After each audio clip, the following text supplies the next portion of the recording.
oh no, the gig is over and I have to get out of here and my wing nut is stuck. I can't get it undone. What are we going to do? What are we going to do?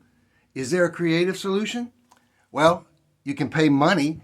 You can buy a wing thing for $60, or you can buy a drummer's wrench for $30, something like that. I saw that online. But what are you going to do? You got arthritis, man, or something. You can't undo the wing nuts. We've all been there.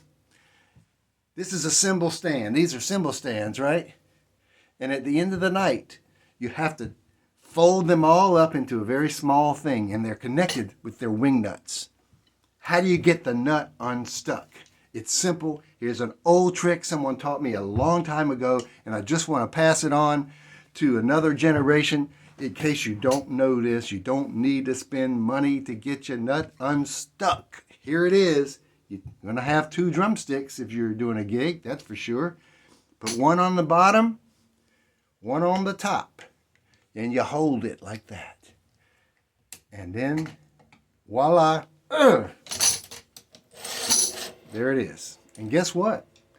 If you want to make sure it doesn't come on when you're setting up, you can. If you need a little extra, you can just tighten it that way too. Man, it ain't coming down. Be creative. Find creative solutions for our problems. That's what we have to do. Keep thinking. Fortunately for me, someone told me this when I was really young. So I want to pass that on. Get your wing nut undone with just a set of drumsticks. Have a creative day. Peace to wherever you are. And I hope to see you soon.